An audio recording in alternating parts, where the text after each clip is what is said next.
Xin mến chào quý khán thính giả đã đến với kênh Lúa Vàng. Quý vị thân mến, câu chuyện về tình yêu thương và sự bất hiếu không chỉ là một bài học cho con cái, mà còn là nỗi trăn trở của biết bao nhiêu bậc làm cha làm mẹ trong những năm tháng cuối đời. Hãy nghe những chia sẻ của vợ chồng ông bà Cự trong câu chuyện dưới đây để có thêm bài học quý giá cho mình quý vị nhé. Trong chuyên mục đọc truyện đêm khuya đêm nay, chúng tôi xin gửi đến quý vị truyện ngắn Con không hiếu thảo thì một xu cũng không cho. Và sau đây dưới diễn đọc của Thu Hà, xin mời quý vị chúng ta cùng thưởng thức.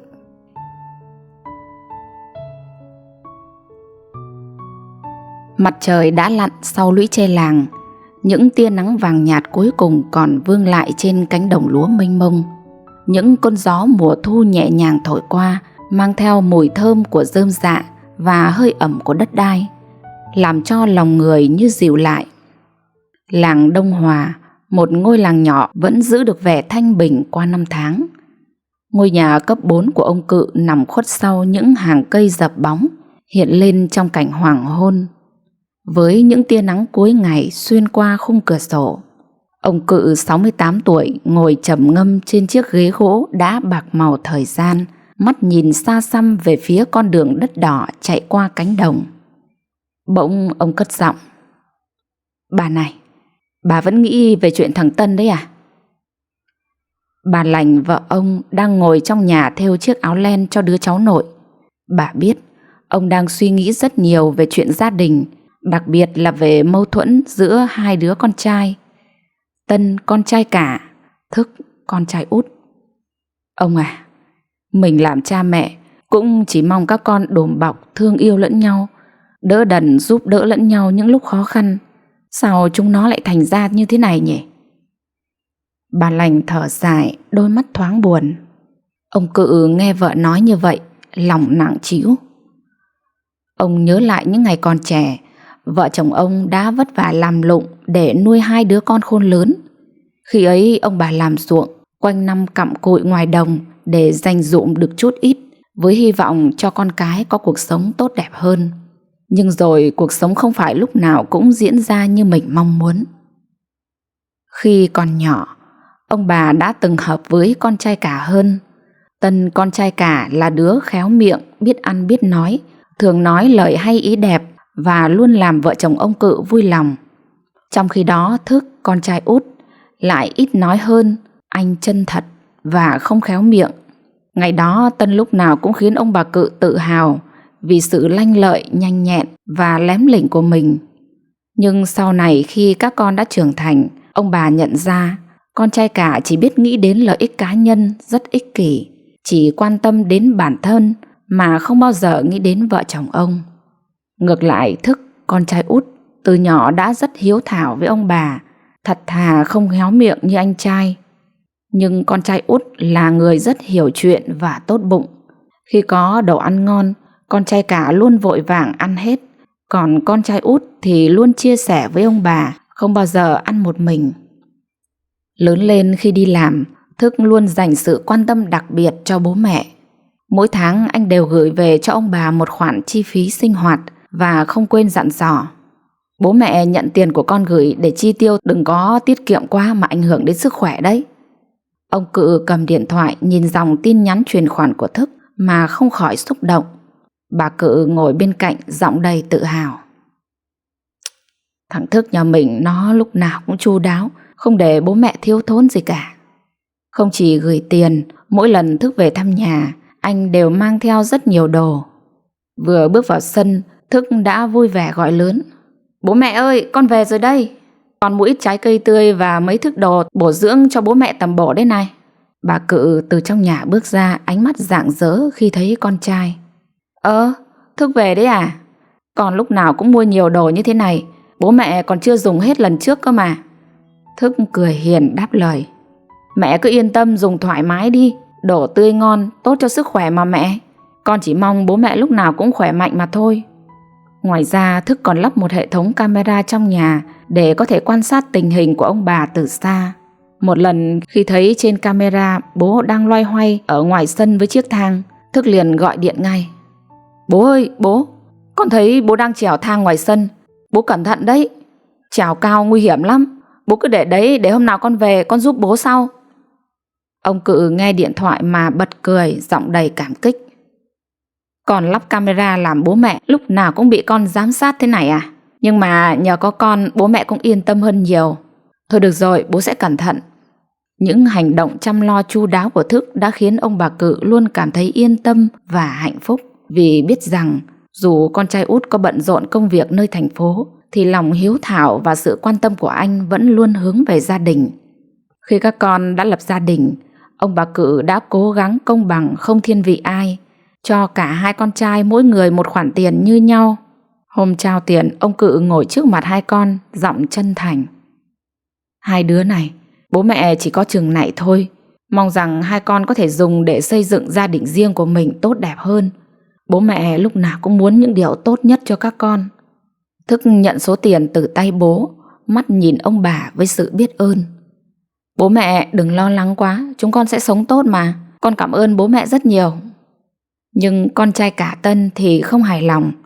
Anh cầm số tiền lặng thinh một lúc rồi cau mày. Bố mẹ cho con ít thế này. Con là con cả, con phải được phần nhiều hơn chứ. Con lập gia đình đầu tiên, lại có trách nhiệm nhiều hơn mà. Ông Cự ngạc nhiên nhìn Tân rồi từ tốn đáp. Tân à, bố mẹ luôn coi các con như nhau. Bố mẹ muốn công bằng để không ai phải nghĩ ngợi nhiều hay thiệt thòi. Quan trọng là tình cảm gia đình, chứ không phải là tiền bạc đâu con ạ. Tân thở dài không nói gì thêm, nhưng trong lòng không khỏi bực bội. Từ sau khi kết hôn, Tân càng tỏ ra thiếu tôn trọng ông bà hơn. Anh ít khi về thăm nhà. Mỗi lần có dịp gì thì cũng chỉ ghé qua chốc lát rồi lại đi ngay. Một lần Thức hỏi anh. Anh Tân này, sao dạo này anh không về thăm bố mẹ thường xuyên thế? Bố mẹ nhớ anh và cháu nhiều lắm đấy. Tân đáp lạnh nhạt. Thăm gì mà thăm, anh đang bận trăm công nghìn việc đây này. Thức nghe vậy chỉ biết im lặng, trong lòng buồn bã. Những lần Thức về thăm nhà, anh luôn mang theo quà cho ông bà, nhưng Tân thì chưa bao giờ nhớ đến. Ông bà Cự cũng buồn lòng nhưng không dám trách móc, chỉ thở dài tâm sự với nhau. Bà này, Tân nó có vẻ không vui về chuyện tiền bạc lần đó đấy bà ạ. Nhưng mà mình cũng đã làm hết sức để công bằng rồi, chỉ mong sau này nó hiểu cho bố mẹ. Bà Cự gật đầu giọng nghẹn ngào. Cũng chỉ mong sao con nó nghĩ lại, dù ít dù nhiều cũng về với bố mẹ. Nhà có mỗi hai đứa con mà một đứa cứ xa cách thế này, tôi cũng buồn lòng lắm ông ạ. Thỉnh thoảng khi nhớ con, ông bà Cự lại gọi điện cho Tân mong muốn con trai cả về thăm. Một buổi chiều bà Cự cầm điện thoại, ánh mắt đượm buồn, bấm số của Tân. Alo, Tân à, con dạo này có bận lắm không? Lâu rồi chưa về thăm bố mẹ nhớ con và các cháu lắm. Nếu có thời gian thì về qua nhà một chút con nhé. Đầu dây bên kia, Tân nghe xong im lặng một lúc, rồi giọng nói lạnh lùng. Bố mẹ này, bố mẹ quý em Thức hơn mà. Vậy thì để nó lo cho bố mẹ đi. Đừng có chuyện gì cũng gọi điện cho con cũng còn nhiều việc phải lo lắm. Bà Cự nghe lời nói của con mà lòng đau nhói, giọng nghẹn lại. Tân à, bố mẹ không hề phân biệt ai hơn ai cả. Bố mẹ lúc nào cũng yêu thương các con như nhau. Bố mẹ chỉ mong con hiểu và không nghĩ sai về tình cảm của bố mẹ. Nhưng Tân đã không muốn nghe thêm. Anh nhanh chóng cắt ngang lời mẹ. Thôi mẹ đừng nói nữa, con bận lắm. Nếu có gì cần thiết thì mẹ gọi cho thằng Thức ấy. Thế mẹ nhá. Bà Cự thở dài, tay run run cúp máy, nhìn về phía ông Cự, giọng đầy buồn bã. Ông à, Tân nó lại nói như thế, tôi cũng không biết làm sao để con nó hiểu được lòng bố mẹ nữa đây. Ông Cự đặt tay lên vai bà, ánh mắt đượm buồn, nhưng vẫn cố gắng an ủi. Thôi, bà đừng buồn quá. Có lẽ thằng Tân nó vẫn còn giận chúng ta về chuyện trước đây. Hy vọng sau này nó sẽ nghĩ lại được. Bà Cự lặng lẽ gật đầu, trong lòng không khỏi ngổn ngang suy nghĩ.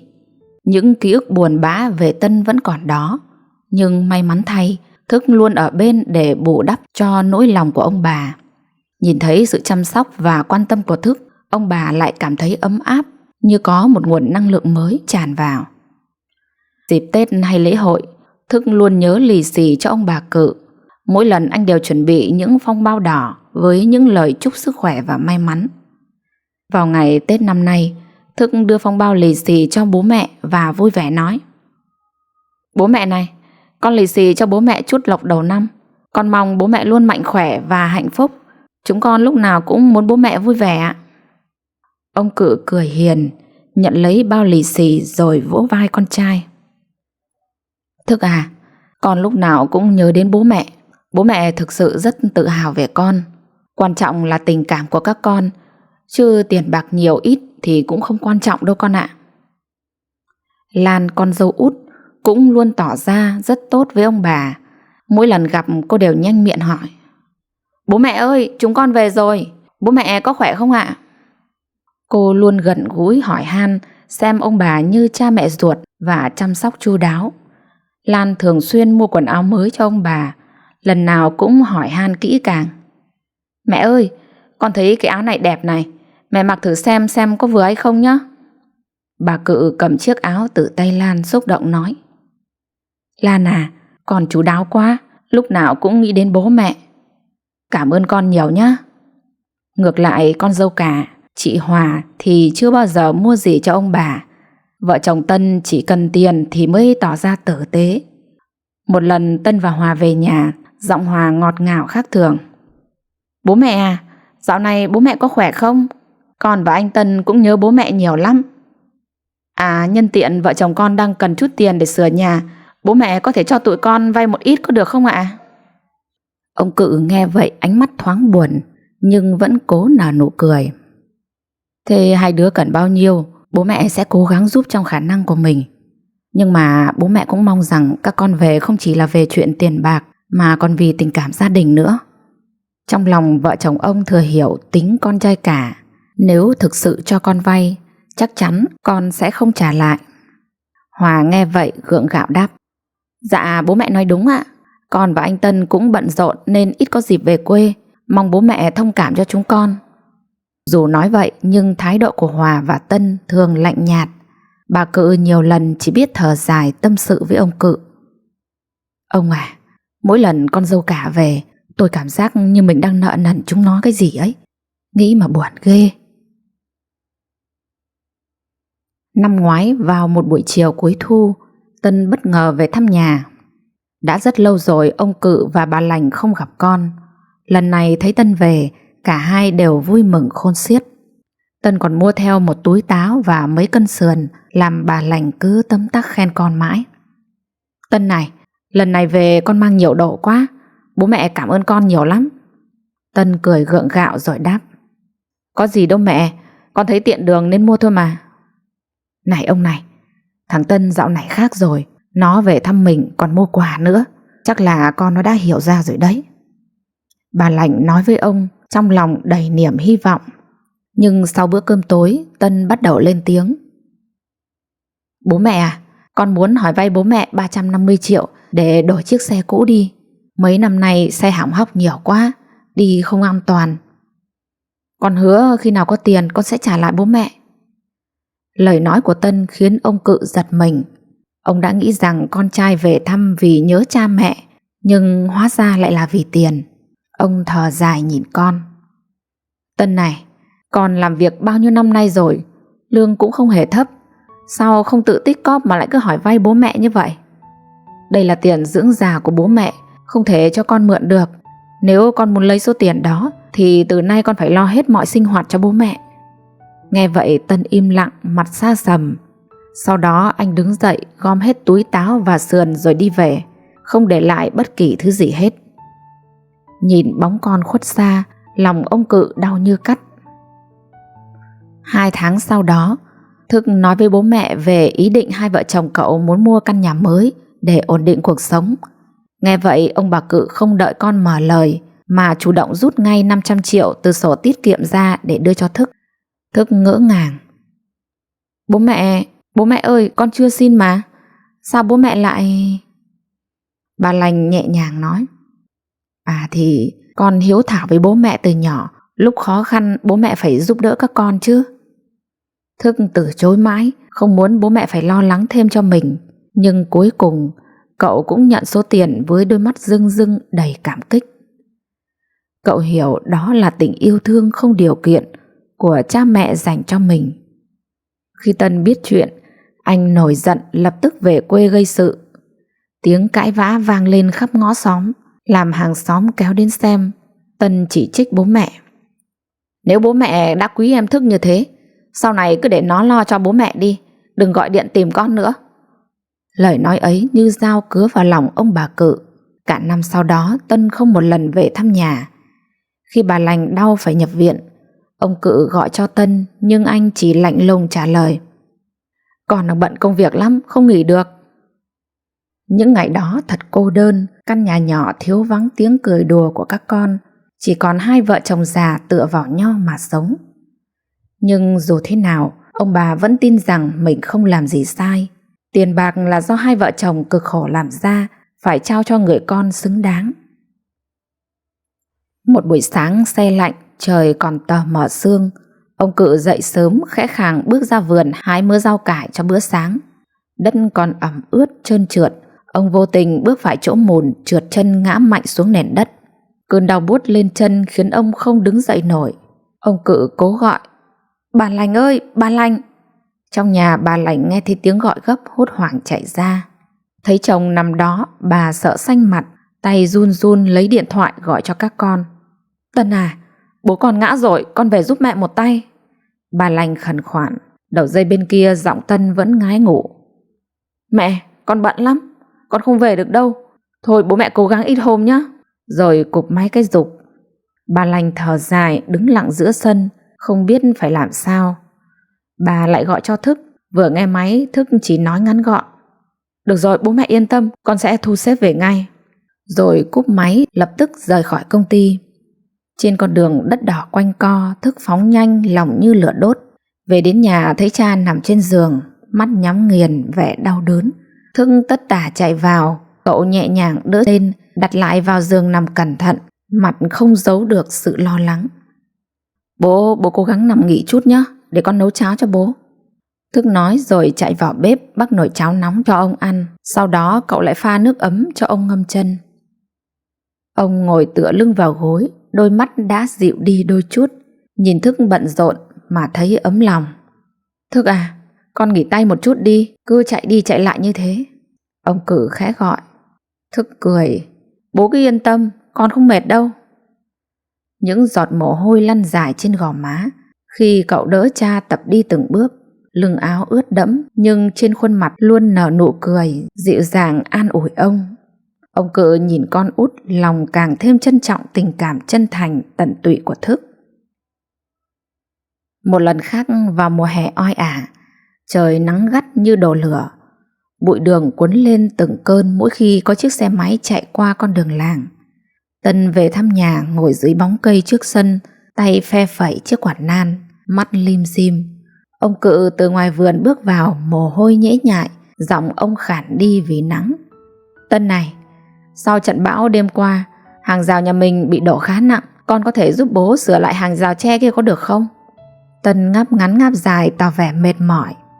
Bố cứ để đấy, lúc khác con về con làm cho. Trời nắng thế này, giờ con hơi mệt, con muốn nghỉ thêm một chút nữa. Nói rồi Tân lại tiếp tục ngồi nghỉ, không mảy may quan tâm đến lời đề nghị của bố. Ông Cự thở dài nhìn con trai mà không nói thêm gì, chỉ lặng lẽ quay người đi về phía vườn. Hàng rào tre ấy sau đó vẫn cứ để nguyên cho đến khi Thức về nhà. Thức vừa bước vào sân đã nhìn thấy hàng rào gãy đổ. Cậu cau mày hỏi bố: Hàng rào này gãy từ khi nào vậy bố? Thôi để đấy để con ra xem tình hình thế nào. Không hỏi han gì nhiều, Thức lập tức đi tìm dụng cụ sửa lại. Trưa hôm đó dưới cái nắng oi bức, Thức cởi trần, tay thoăn thoắt sửa từng thanh tre, buộc lại từng mối dây. Mồ hôi lấm tấm trên trán, thấm đẫm cả lưng áo. Nhưng Thức vẫn kiên trì làm cho đến khi xong. Bà Cự từ trong nhà đi ra, nhìn thấy con trai đang miệt mài làm việc, bà lo lắng nói: Thức ơi, Thức, trời nắng lắm, con vào nghỉ một chút đi. Còn bao nhiêu cứ để đấy, hôm nào mẹ làm lại nốt cho. Thức cười lau mồ hôi trên trán rồi nhẹ nhàng đáp: Vâng, mẹ cứ yên tâm, con sắp làm xong rồi. Con trai mà, chút nắng này có sao đâu mẹ. Sau khi sửa hàng rào, Thức còn ra vườn giúp mẹ dọn dẹp những cành cây gãy đổ, rồi lại sửa lại cái giàn mướp cho ngay ngắn. Mồ hôi chảy ròng ròng trên mặt, nhưng Thức không than phiền một lời, luôn cẩn thận trong từng việc nhỏ. Ông Cự từ trong nhà nhìn ra, thấy Thức tất bật, không ngại khó khăn, lòng ông không khỏi xúc động. Ông bước tới, đặt tay lên vai con trai. May quá có thằng cu Thức về giúp, bố mẹ yên tâm hơn hẳn đấy. Thức quay lại nhìn bố, mắt ánh lên sự ấm áp. Ôi bố mẹ đừng nói vậy, con là con của bố mẹ mà. Con chỉ mong bố mẹ luôn khỏe mạnh, đó là điều quan trọng nhất đối với con. Thời gian cứ thấm thoát trôi đi. Tết năm trước Tân chỉ gọi cho bố mẹ một cuộc điện thoại ngắn để chúc Tết. Tiếng chuông reo vang lên vài lần, cuối cùng giọng ông khẽ vang lên trong máy. Alo, Tân đấy à? Con có khỏe không? Tết này con có về nhà được không? Tân im lặng vài giây, ngập ngừng trả lời. Dạ con khỏe. Năm nay con bận nhiều việc, chắc là không về được bố ạ. Con chỉ gọi điện chúc Tết bố mẹ thôi. Chúc bố mẹ sức khỏe năm mới an khang ạ. Ông Cử nghe mà lòng trùng xuống, cố giấu sự thất vọng trong giọng nói. Được rồi, con nhớ giữ gìn sức khỏe nhé. Làm việc đừng quên nghỉ ngơi đấy. Cuộc gọi nhanh chóng kết thúc. Tân vội vàng tắt máy, bỏ lại phía sau cái thở dài nặng nề của ông Cự. Bà Cự ngồi cạnh nghe hết cả cuộc điện thoại, nhẹ nhàng hỏi chồng. Nó nói sao hả mình? Năm nay nó không về à? Ông Cự khẽ gật đầu, ánh mắt nhìn xa xăm ra ngoài cửa sổ, nơi cánh đồng quê đang chìm trong sắc xuân. Nó bận không về được bà ạ. Ngược lại với Tân, Thức và Lan, em trai và em dâu của Tân luôn cố gắng để mang lại niềm vui cho ông bà trong những dịp lễ Tết. Vào những ngày cận Tết, Thức và Lan về quê mang theo nào mứt, hoa quả và quả cáp để biếu bố mẹ. Lan cười tươi nói. Bố mẹ ơi, con và anh Thức có mang một ít bánh kẹo và quà Tết cho bố mẹ đây. Ông Cự đón nhận những món quà từ tay con dâu, lòng rưng rưng cảm xúc. Không phải vì vật chất, mà là vì tình cảm các con dành cho mình. Bà Cự cũng vui vẻ góp lời. Hai đứa về là bố mẹ vui rồi, quả cáp làm gì cho tốn kém. Chỉ cần nhà mình quây quần bên nhau là bố mẹ mãn nguyện rồi. Thức nắm lấy tay bố cười tươi. Tết mà bố, chúng con về là để nhà cửa ấm áp, đông vui hơn mọi khi đúng không bố? Những lời nói chân thành nhưng hành động gần gũi của Thức và Lan khiến ông bà Cự cảm nhận rõ ràng tình cảm của các con. Dù Tân không thể về, nhưng với sự hiện diện của Thức và Lan trong ngôi nhà nhỏ vẫn tràn ngập niềm vui và hạnh phúc. Có lần khi Tân xin bố mẹ cho vay tiền để đầu tư vào dự án làm ăn, ông Cự ngồi đối diện trầm ngâm nhìn con trai. Bố mẹ cũng muốn giúp, nhưng tình hình tài chính gia đình hiện nay cũng không dư dả lắm. Con thử nghĩ xem liệu còn có cách nào khác không? Nghe vậy Tân nổi nóng, gân cổ hiện rõ, giọng đầy vẻ bực tức. Chỉ một số tiền như thế mà bố mẹ cũng không giúp con được hay sao? Được rồi, bố mẹ chẳng muốn giúp con thì từ giờ con cũng chẳng còn lý do phải lo lắng hay quan tâm gì đến bố mẹ nữa. Nói rồi Tân quay lưng bỏ đi, đóng sầm cửa lại. Từ hôm đó Tân bỏ bê không thường xuyên ghé thăm ông bà như trước nữa, cũng chẳng hỏi han sức khỏe của bố mẹ. Điều này khiến bà Lành nhiều lần thở dài. Vài tháng sau khi mâu thuẫn xảy ra, Tân cảm thấy cuộc sống của mình ngày càng bấp bênh. Dự án đầu tư mà anh dồn hết số tiền tiết kiệm vào không tiến triển như kỳ vọng, thậm chí còn có dấu hiệu thua lỗ. Tân quyết định về nhà bố mẹ, hy vọng bố mẹ có thể giúp đỡ anh nốt lần này. Khi bước vào cổng, anh thấy Thức đang chăm sóc khu vườn nhỏ sau nhà, còn bà Lành đang ngồi trên ghế ngoài hiên, ánh mắt hiền từ nhìn con trai cả trở về. Tân à, lâu rồi con mới ghé thăm bố mẹ, thế có chuyện gì hay sao? Bà Lành nhẹ nhàng hỏi, giọng nói vừa ấm áp vừa lo lắng. Tân cúi đầu giọng khàn khàn. Mẹ, dự án của con làm ăn thua lỗ rồi, bố mẹ có thể giúp con nốt lần này có được không? Ông Cự từ từ bước từ trong nhà đi ra, nhìn Tân một lúc rồi lắc đầu. Tân à, Bố mẹ đã giúp con nhiều lần rồi, nhưng con vẫn không chịu thay đổi. Cứ sống ỷ lại và ích kỷ thế này, bố mẹ không thể tiếp tục giúp con được nữa đâu. Bố mẹ chịu thôi. Bố mẹ còn phải lo lắng cho tuổi già của mình nữa chứ. Thức đứng lại nhìn anh trai với ánh mắt đầy thất vọng. Anh Tân này, anh đã có cơ hội thay đổi, nhưng anh không biết trân trọng. Gia đình lúc nào cũng muốn tốt cho anh, nhưng mà anh cứ như thế này. Thôi, anh tự làm tự chịu đi. Tân ngạc nhiên trước sự cứng rắn của bố mẹ và sự thất vọng của Thức. Anh quay lưng bỏ đi. Tháng 5 vừa rồi, Thức về quê để giúp bố mẹ sắp xếp lại sổ sách chi tiêu. Khi vừa xây xong cái chuồng lợn cho bố mẹ, tình cờ cũng gặp Tân về. Khi thấy Thức đang ngồi cùng bố mẹ bàn bạc về các khoản chi tiêu, Tân bước vào, giọng không mấy thân thiện. Lại chuyện tiền bạc à? Thức, cậu lúc nào cũng đòi quản lý mọi thứ. Cậu nghĩ cậu giỏi giang hơn tôi sao? Thức ngẩng đầu lên, giọng ôn tồn. Anh Tân à, em chỉ muốn giúp bố mẹ cho rõ ràng các khoản chi tiêu, để bố mẹ không phải lo lắng thôi. Chúng ta đều là con, cần phải lo cho bố mẹ. Em cũng không có ý gì khác đâu. Tân nhếch mép lên cười, nói một cách châm biếm. Giúp bố mẹ hay là muốn kiểm soát? Cậu lúc nào cũng muốn tỏ ra hiếu thảo, làm như chỉ có cậu mới quan tâm đến bố mẹ thôi á. Còn tôi thì sao? Tôi là con cả mà chẳng được tin tưởng gì cả. Bố mẹ lúc nào cũng yêu ái cậu hơn. Thức nghe vậy lòng buồn rười rượi, nhưng cố giữ bình tĩnh. Anh Tân à, em không muốn tranh cãi đâu. Chúng ta đều là con của bố mẹ, không ai hơn ai cả. Em chỉ làm những gì em nghĩ là tốt cho gia đình mình thôi. Nếu anh thấy không hài lòng, chúng ta có thể nói chuyện với nhau để hiểu rõ hơn. Tân càng tỏ ra khó chịu, giọng càng lúc càng to hơn. Nói chuyện gì nữa? Tôi biết rõ cậu muốn gì rồi. Cậu muốn lấy lòng bố mẹ, muốn tỏ ra mình tốt đẹp hơn tôi, rồi âm mưu chiếm tài sản ngôi nhà này chứ gì.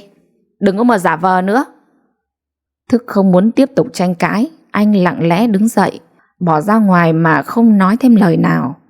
Kể từ hôm đó, hai anh em không còn nói chuyện với nhau nữa. Thậm chí khi gặp nhau cũng chỉ lướt qua như người xa lạ. Ông bà Cự biết chuyện, lòng không khỏi buồn bã. Một tối bà Cự ngồi trên ghế, nhìn bức ảnh gia đình, nước mắt rơi lã chã. Ông à, tôi không biết phải làm sao để hai đứa nó hòa thuận trở lại. Nhà có mỗi hai anh em mà lại không nhìn mặt nhau, lòng tôi đau lắm. Ông Cự thở dài, ánh mắt trĩu nặng. Sau tất cả mọi chuyện, vợ chồng ông đã nhận ra rằng ông không thể trông chờ vào con trai cả nữa. May mắn thay vẫn còn con trai út, đó là chỗ dựa của ông bà trong suốt quãng đời còn lại. Những ngày tháng cuối đời của ông bà Cự trôi qua trong sự ấm áp của gia đình Thức. Thức và chị Lan không chỉ chăm sóc bố mẹ mà còn luôn cố gắng để tạo nên một không gian gia đình ấm cúng. Những đứa cháu lớn lên trong tình yêu thương của ông bà, cha mẹ, khiến ngôi nhà nhỏ luôn tràn ngập tiếng cười. Một buổi chiều muộn, khi ánh hoàng hôn buông xuống trên cánh đồng, ông Cự ngồi bên bà Lành, nói trong giọng khản đặc. Bà, đời người ngắn lắm. Mình đã già rồi, không mong gì hơn là sống yên bình những năm tháng cuối đời. Có vợ chồng thằng Thức và các cháu bên cạnh là tôi thấy cũng đã đủ rồi. Bà Lành mỉm cười, đôi mắt nhòa đi vì hạnh phúc. Đôi khi cha mẹ không cần gì nhiều, chỉ cần một đứa con biết yêu thương và quan tâm thật lòng, vậy là đủ. Quý vị thân mến, câu chuyện kết thúc bằng sự thấu hiểu và nhẹ nhàng. Những người cha, người mẹ trong câu chuyện không mong mỏi gì hơn ngoài việc được sống bên cạnh những người con biết trân trọng tình thương. Những ai biết yêu thương và chia sẻ sẽ là chỗ dựa vững chắc cho cha mẹ lúc tuổi già. Cha mẹ già cũng không nên chỉ nghe những lời nói hoa mỹ từ con cái, mà cần quan sát những hành động và cách chúng quan tâm đến cha mẹ. Tình yêu thương không phải là từ lời nói, mà là từ những việc làm chân thành, những cử chỉ nhỏ nhặt hàng ngày. Với tuổi già, niềm hạnh phúc lớn nhất không phải là vật chất, mà chính là sự quan tâm và tình cảm từ con cháu. Chỉ cần một đứa con biết yêu thương như anh Thức trong câu chuyện kể trên, thì cuộc đời cha mẹ đã đủ viên mãn. Quý vị thân mến, quý vị đã từng gặp trường hợp nào như gia đình ông Cự không? Hãy để lại bình luận cho Lúa Vàng cũng như khán giả cùng được biết nhé. Chúng ta sẽ cùng nhau chia sẻ và trao đổi để giúp nhau có thêm kinh nghiệm cho tuổi già của mình. Quý vị thân mến, câu chuyện ngày hôm nay đến đây tạm dừng. Lúa Vàng xin chúc quý vị có một giấc ngủ thật ngon. Xin kính chào và hẹn gặp lại.